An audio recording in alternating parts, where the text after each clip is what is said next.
ارے یار، کیا ہو گیا ہے تم دونوں کو؟ اب تم لوگوں کو دیکھ کر مجھے بھی رونا آ رہا ہے۔ سلطان کب سے مشال اور فائقہ کے رونے پر جھنجھلا اٹھا تھا۔ سلطان، میرا دل کر رہا ہے میں تمہارا منہ توڑ دوں، اور میرا دل کر رہا ہے میں تمہاری ٹانگیں توڑ دوں۔ فائقہ نے اپنے ہاتھوں کا مکہ بنا کر سلطان شاہ کے چوڑے سینے پر رسید کیا۔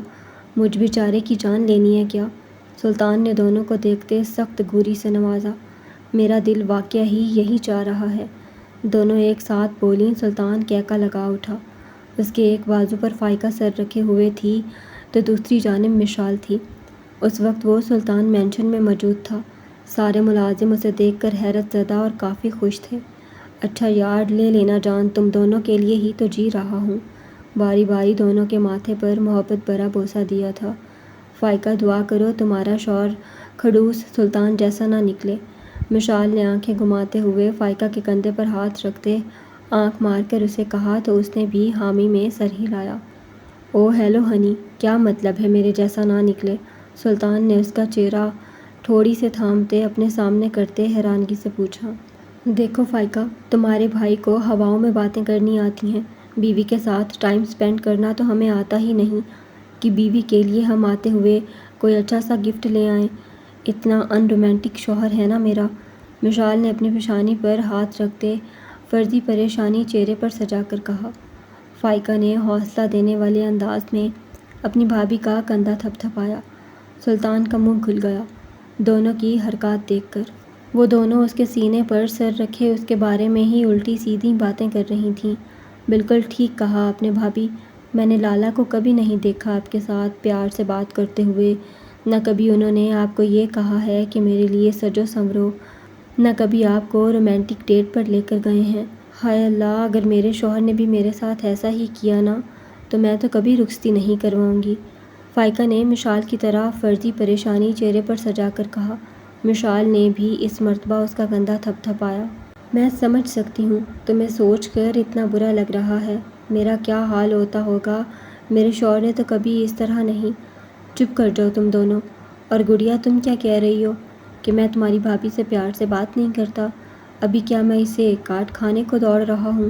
مشال کی بات کاٹتے ہوئے ان دونوں کو چپ کروا کر اپنی بہن سے کہا۔ اسے تو اپنی بہن کی سمجھ نہیں آ رہی تھی۔ کیا مطلب وہ اس کی بھابھی سے پیار بھرے لہجے میں بات نہیں کرتا تھا؟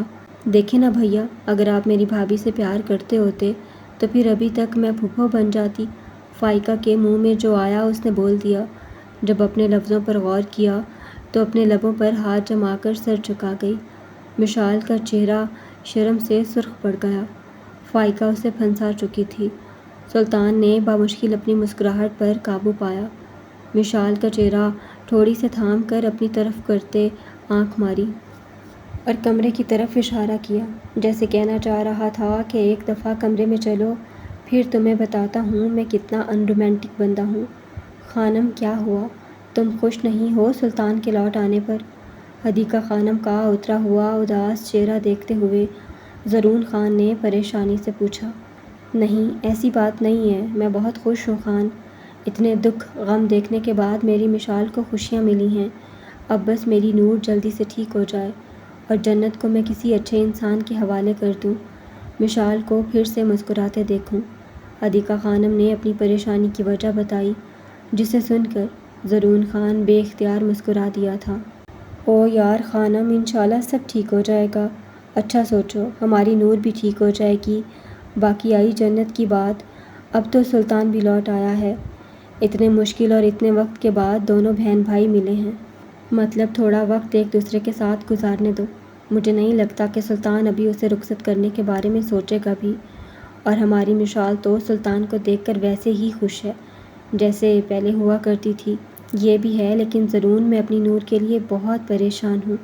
آپ جانتے تو ہیں ڈاکٹر نے کیا کہا تھا، ایک نہیں دو بیبیز ہیں۔ ہم اچھے کی امید رکھ سکتے ہیں، بے شک وہ ہر چیز پر قادر ہے۔ جس میں ہماری بیٹی کی خیر ہوگی وہی ہوگا۔ زیادہ پریشان نہ ہو، بس نور کا خیال رکھو، جو میڈیسن ڈاکٹر نے لکھ کر دی ہے وہ اسے ٹائم پر دو۔ حدیقہ خانم کے گرد اپنا حصار تنگ کرتے زرون خان مسکرا کر بولے، جس پر مسکراتی حدیقہ خانم ان کے سینے پر سر رکھتی نیند کی وادیوں میں چلی گئیں۔ فائقہ کے روم میں جانے کے بعد مشال اور سلطان اپنے روم میں آ چکے تھے۔ وہ مشال کی ناراضگی بھانپ چکا تھا۔ ہنی یار، کب تک منہ بنائے بیٹھی رہو گی؟ تھوڑا سا مسکرا بھی دو۔ بیچارگی سا منہ بنائے وہ اس کے پیچھے آ کر کھڑا ہو گیا۔ مجھ سے بات؟ مشال کا بھی جملہ مکمل نہیں ہوا تھا کہ سلطان شاہ کے بھاری ہاتھ کی انگلیاں گھومتی ہوئیں اس کی کمر پر آئیں اور آہستہ سے سرکتی پیچھے بڑھنے لگی تھیں، جبکہ مشال کا خون اس کے لمس پر خشک پڑ گیا۔ دور مشال کچھ کہنا چاہتی تھی، پر سلطان کی گرم سانسوں پر اس کی روح کپکپا اٹھی، جب جھٹکے سے مشال کو کھینچ کر سلطان شاہ نے اپنے چوڑے وسیع سینے سے لگا لیا تھا، اور جیسے ہی مشال اس کے وجود کا حصہ بنی، ایک گہری آسودہ مسکراہٹ اس کے لبوں پر چھائی اور وہ گہرا سانس بھرتا پل بھر کو آنکھیں موند کر اس رب کا شکر ادا کرنے لگا جس نے اسے صحیح سلامت رکھا تھا، اسے زندگی دی تھی، اسے صحیح سلامت اپنی ہنی تک پہنچا دیا تھا۔ مشال اس کے تنگ حصار میں پھڑ پھڑائی جب سلطان شاہ کا دوسرا ہاتھ اس کی ٹھوڑی پر آیا اور چہرہ بلند کرتے مسکرا کر اسے دیکھنے لگا۔ مشال اس کی نظروں میں عجیب سی خماری دیکھتے پھر سے قسمس آئی، پر اس بار اچانک ہی سلطان بغیر کچھ کہے، بغیر فرصت سے اس کے لبوں پر جھک کر اپنے لب ان پر رکھتے، دوسرے ہاتھ سے اس کے بالوں کا جوڑا کھول کر انہیں اس کی نازک پشت پر بکھیر گیا۔ مشال اس شدت بھرے حصار میں تڑپنے لگی، پر وہ بے حس بن کر اس کے بالوں میں انگلیاں پھنسائے، کبھی اس کے گال پر اپنا چہرہ سہلا کر اپنی اتنے دنوں کی تشنگی اتارتا تو کبھی اس کی سانسیں بند کر دیتا۔ نہ مشال چیخ پا رہی تھی، نہ مزاحمت کر پا رہی تھی۔ سلطان شاہ کے پہاڑ نما وجود نے اسے اپنے مضبوط شکنجے میں جکڑ لیا تھا، جس کی دیوانگی، بے خودی، شدت بھری جسارت پر وہ بے جان سی اس کی باہوں میں بکھر گئی تھی۔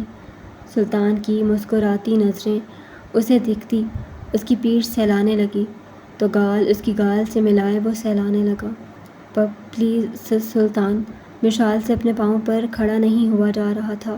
سلطان نے سمجھتے ہوئے اسے اپنی باہوں میں بھر کر اٹھا لیا اور اپنی ناک اس کی گردن پر رگڑتے وہ گہرے سانس بھرتا، پاگل سا ہوتا، پھر سے لب اس کے بھیگے لبوں پر رکھ دیے۔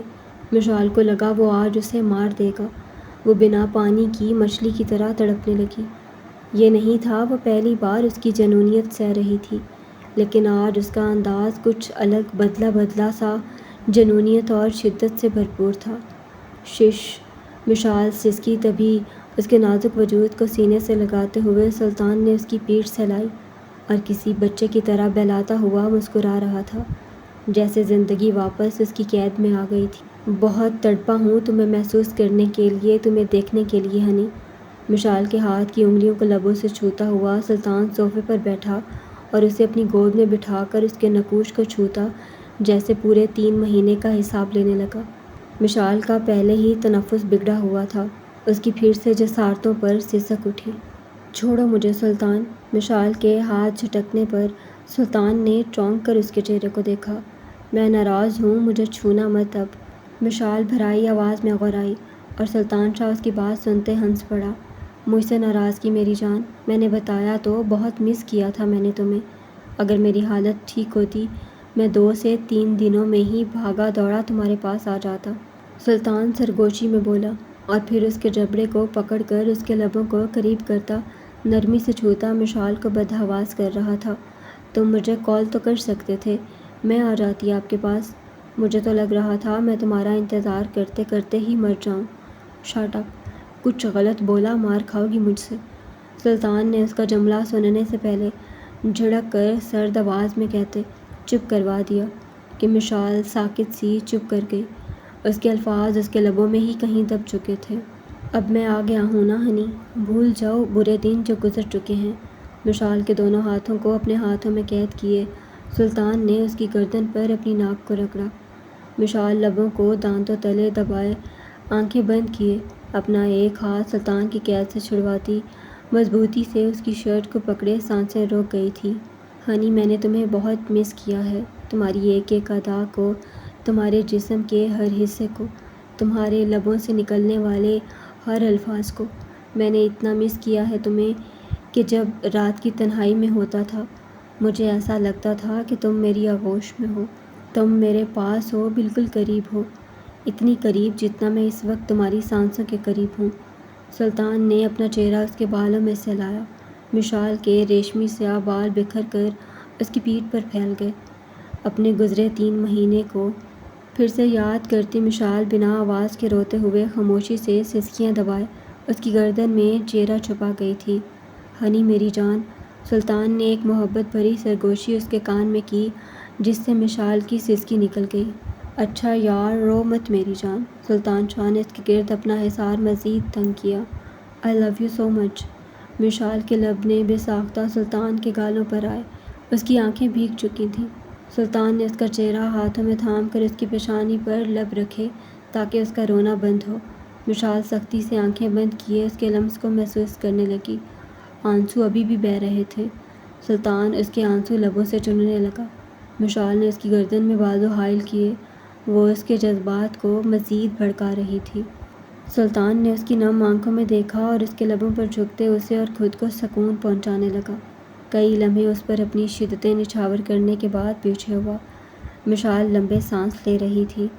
رونا نہیں، سلطان کے کہنے کی دیر تھی، وہ پھر سے رونا شروع ہو گئی۔ آنکھوں سے آنسو بہہ کر رخسار کے بعد شارک تک سفر کر رہے تھے۔ سلطان نے ایک مرتبہ پھر اس کے آنسو لبوں سے چنے۔ اگر اب مجھے تم روتی ہوئی نظر آئی تو مکمل طور پر تم پر حاوی ہو جاؤں گا۔ مشال نے اس کی بات کا کوئی جواب نہ دیا۔ اس کی گردن میں چہرہ چھپا گئی۔ سلطان نے اس کے گرد سخت حصار بنایا تو مشال کے لب ہلکے سے اس کی گردن کے ساتھ مس ہوئے، جو سلطان شاہ کے جذبات کو بھڑکا گئے۔ وہ بہکتے ہوئے اس کا چہرہ اپنی گردن سے نکالتے اس کی گردن پر جھکا۔ کھانا تیار ہے گڑیا۔ وہ کچن میں آتا فائل سلیب پر رکھ کر اپنا کوٹ اس کے شانوں پر ڈالتے ہوئے بالکل پیچھے کھڑا ہو گیا کہ ایان خان کی سانسیں خدیجہ گردن پر محسوس کرتی کچھ آگے کھسک گئی۔ بس پکا رہی ہوں، آپ جائیں چینج کر کے آ جائیں۔ اپنی گردن پر گرم لبوں کی تپش محسوس کرتی وہ سست پٹا کر بولی اور دوسری طرف سے کھسک کر وہاں سے نکلنے لگی۔ یار گڑیا، کیا ہو گیا؟ شرما کیوں رہی ہو؟ اتنا بلش بھی کر رہی ہو؟ ایان ڈھٹائی سے آنکھ دبا کر بولا کہ خدیجہ نے گھور کر اسے دیکھا۔ ان 3 مہینوں میں ایان نے اسے اچھا خاصا تنگ کیا ہوا تھا، لیکن وہ خوش بھی تھی۔ اب وہ اپنے پیروں پر کھڑی ہو سکتی تھی، چلتی لاٹھی کے سہارے تھی۔ یہ سب ایان خان کی وجہ سے ہی ممکن ہوا تھا۔ شروع کے 2 مہینوں میں اکثر وہ دونوں باہر کا کھانا منگوا کر کھاتے تھے، لیکن جب سے خدیجہ کی طبیعت سنبھلی تھی وہ خود ہی ایان خان کے لیے کھانا بناتی تھی۔ ایان، بدتمیزی نہ کریں، مجھے آرام سے کھانا بنانے دیں۔ خدیجہ شرمیلی نظریں چراتی ہوئی رینک سے پلیٹ نکالنے لگی تھی۔ ٹھہرو، میں نکال دیتا ہوں۔ ایان ایک ہاتھ اس کے گرد گھمانے کے انداز میں کاؤنٹر پر رکھتا، دوسرا ہاتھ بلند کرتے اس کے ہاتھ کے اوپر اپنا ہاتھ رکھتے ریک سے پلیٹ نکالی۔ اسی دوران خدیجہ نے سختی سے آنکھیں میچ لی تھیں۔ ایان خان کی دہکتی سانسیں اپنی گردن پر پا کر اس کے وجود میں سرد لہریں اٹھ رہی تھیں اور وہ لرزتے ہاتھ کو نیچے کرتی دونوں ہاتھوں کو بے بسی سے آپس میں الجھا کر پیچھے کھڑے ایان سے شرمانے لگی۔ شرمانا بنتا تو تھا، بات ہی کچھ ایسی تھی، مگر وہ اسے ابھی نہیں بتانا چاہتی تھی۔ ایان، آپ جائیں، فریش ہو کر آئیں، میں کھانا لگاتی ہوں۔ خدیجہ مدھم سا مسکراتی موڑی اور سانسیں روکے اس کی ہمیشہ کی طرح شرارت سے مسکراتی آنکھوں سے نظریں چرائے پلیٹ اس کے ہاتھ سے چھین کر وہاں سے ہٹی۔ تبھی اچانک سے ایان کی انگلیوں نے اس کی کمر کو چھوا تھا، بلکہ جان بوجھ کر چھوا تھا کہ خدیجہ کی سفید رنگت میں سرخی اس قدر پھیلی کہ اس کی پلکیں لرز گئیں۔ ایان، کیا کر رہے ہیں؟ تھوڑا سا شرم کریں اور جائیں یہاں سے، چینج کر لیں، میں کھانا لگاتی ہوں۔ خدیجہ اسے پیچھے دھکا دیتی ناراضگی دکھانے لگی اور وہ ڈھیٹ بن کر ہنستا اس کے دیکھنے پر آنکھ دبا گیا۔ تمہیں محسوس کرنے کا دل کر رہا ہے گڑیا، اتنا کہ رات ہونے کا انتظار بھی نہیں ہو رہا۔ وہ کہکا لگا کر خدیجہ کے سرخ چہرے کو دیکھتے اسے چھیڑتے بولا۔ خدیجہ آنکھیں پھیلا کر اس کے بدلے بدلے انداز کو دیکھنے لگی۔ میری شہزادی، ایسے دیکھ کر میری نیت خراب نہ کرو۔ نہیں کرتا تنگ یار، غصہ نہ کرو۔ چلو کھانا بناؤ، میں 2 منٹ میں آ کر ٹیبل پر لگاتا ہوں۔ ایان نے تھوڑا سا آگے بڑھتے جھک کر اس کے رخسار پر لب رکھے۔ خدیجہ کی پھیلی آنکھوں میں دیکھتے مڑی ہوئی پلکوں پر پھونک ماری۔ خوشبو تو بہت اچھی آ رہی ہے کھانے کی، میں فریش ہو کر آتا ہوں، پھر ٹیسٹ کر کے اسی حساب سے انعام دوں گا۔ ایان اس کے پیچھے سے کھانے کو دیکھتے اس کے قریب ہو کر گہرا سانس لیتے ماتا ختیجہ کے ماتھے سے ٹکرا کر مسکراتے کمرے میں چلا گیا۔ اللہ جی، ایان تو دن بدن رومانٹک ہوتے جا رہے ہیں۔ ختیجہ اپنے گال پر ہاتھ رکھتی ایان خان کی سانسیں خود پر محسوس کرتی مسکرا کر اس کی پشت کو دیکھ رہی تھی۔ ایان خان کو رومانٹک موڈ میں دیکھتے ختیجہ کو خطرے کی گھنٹیاں سنائی دینے لگی تھیں۔ تقریباً 3 منٹ بعد ایان کپڑے چینج کیے کچن میں آیا۔ اس کی آہٹ پر ختیجہ پلٹی۔ او مائی گاڈ، وائٹ کڑھائی بنائی ہے میری گڑیا نے، خوشبو تو بہت پیاری آ رہی۔ ایان پلیٹ میں بھرا سالن اور روٹیاں باہر ڈائننگ ٹیبل پر لے آیا۔ ختیجہ فریج سے بوتل نکالتی ایک ہاتھ میں اسے پکڑے دوسرے سے لاٹھی کے سہارے لڑکھڑاتے قدموں سے باہر آتی اپنی چیئر پر بیٹھ گئی۔ بسم اللہ کر کے شروع کرتے ہیں، ایان نے مسکرا کر کہتے ایک نوالا منہ میں رکھا۔ زبردست، مزیدار، لاجواب، خوشبو کن، مدہوش کن، ٹیسٹی، بہت اچھی کوشش تھی میری جان، دل کر رہا ہے تمہارا منہ چوم لوں۔ ایان اسے چھیڑ کر دل سے تعریف کرتے ہوئے بولا تھا۔ ایان، میں نے ہاتھوں سے کھانا بنایا ہے، آپ کو میرے ہاتھ چومنے چاہئیں نہ کہ منہ۔ ختیجہ اسے گھور کر الفاظ چبا کر بولی۔